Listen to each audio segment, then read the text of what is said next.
2 wins this weekend, and you can wrap up the Valley regular season title. It's been a goal for you guys since the beginning of the season. Just what does that say? It'll be awesome, and we'll celebrate it, in the locker room and get hype and everything. But we're not really going to celebrate it until we finish, the regular season. So we can celebrate it here with our fans at home, and so our goal is to win out. So even though we can clinch it this week, in our minds, it's not really clinched until we win out.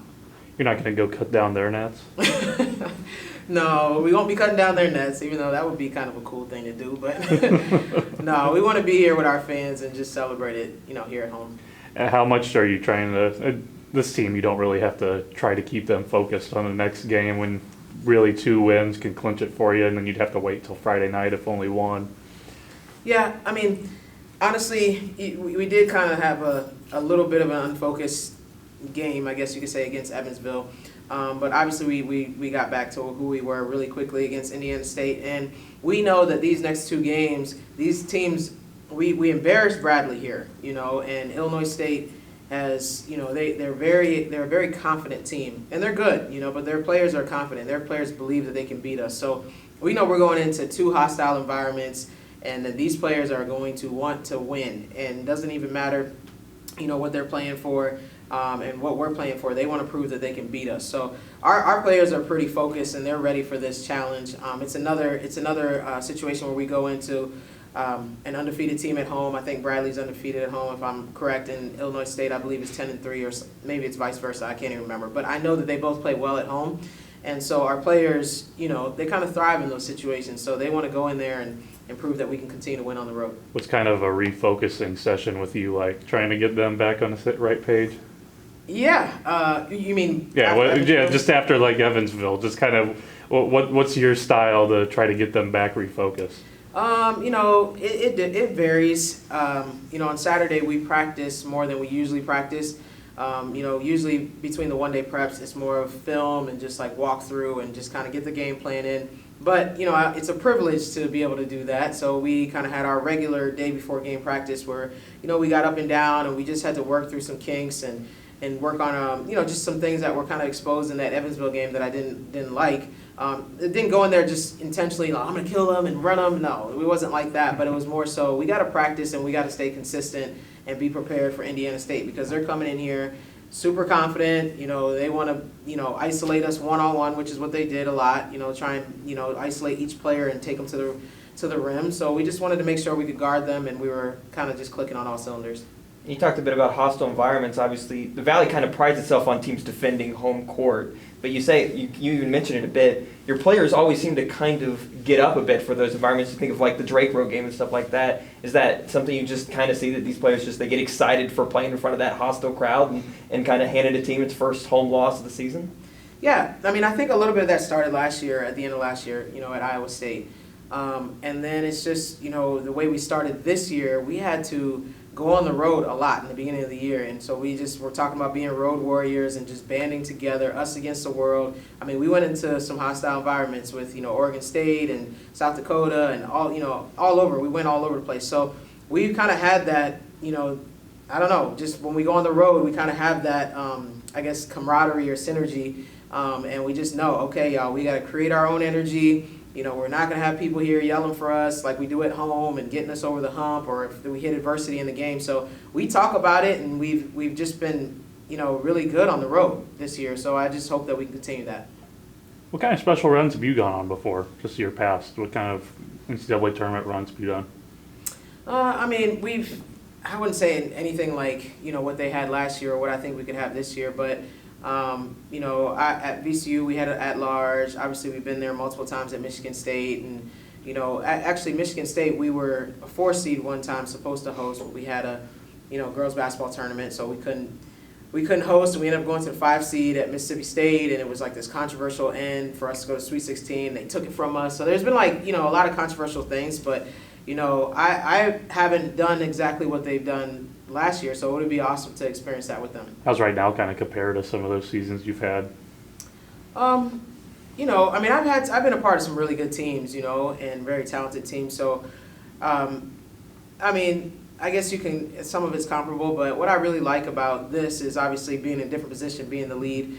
But just being able to control our environment, our culture, and just enjoying the journey and like creating those lasting memories, that's really huge for me. So love that we're winning and that we have a great record, but like just that we're actually enjoying each other and our staff and our players, and just see everybody happy. And even through the tough times, like if we're just having a bad game or bad practice or whatever, when it's over with, we still come together and we still enjoy each other. As someone who's then experienced what it's like to be, left just on the outside of hosting a regional, now you're up to 17 in the coaches poll, you're kind of teetering in that same position as well. Does it make it that drive that much more to know what it would be like to get it right here in Springfield?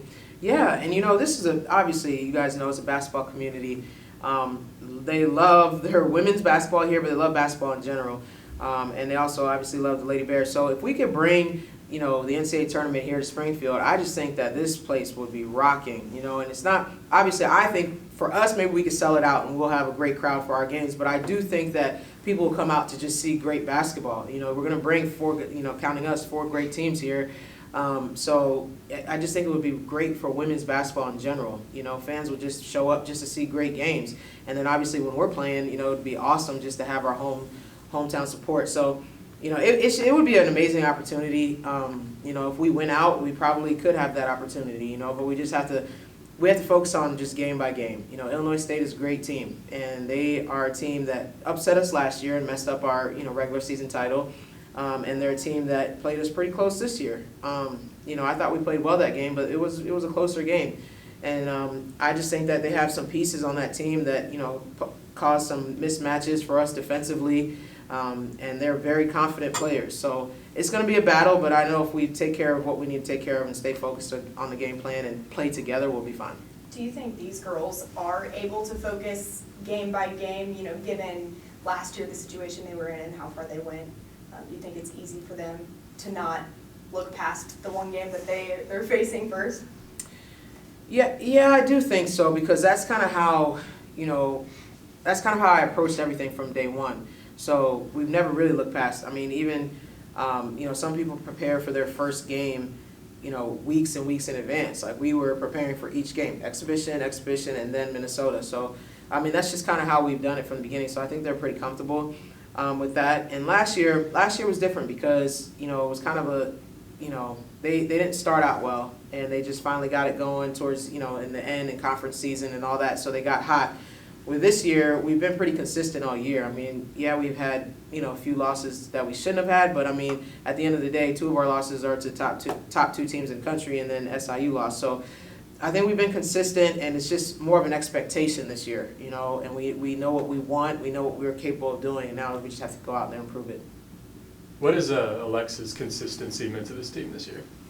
A lot. I mean, I think it was Izzo who always says, you go as far in the tournament as your seniors are going to take you. And, she's been super consistent throughout this whole year. And, we have some other great players around her. Bryce has been very consistent, and she's a leader on this team, and Jazz and Abby, and you can go all the way down the line.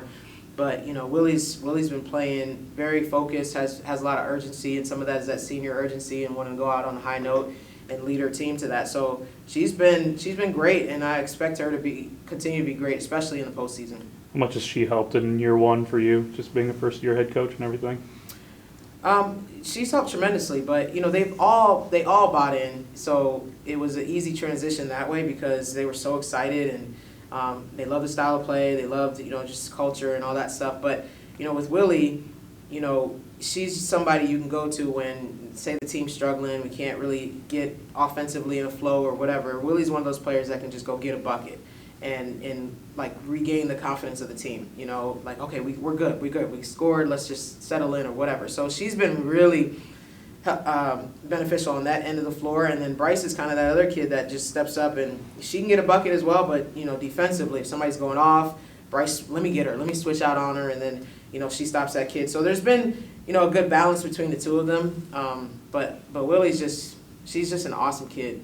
She's one of the hardest working kids I've ever been around, or even like heard of. Seriously, I mean, it's like to the point where you gotta pull her out of the gym sometimes and make her rest. So she's just one of those kids that has a little bit of that Mamba mentality and wants to be great. You ever seen her angry? We always see her with the smile on her face. You ever seen that? I've seen her angry a little bit, I've seen her, but 99% of the time, she has that smile on her face. She does, and she's just a free-spirited kid.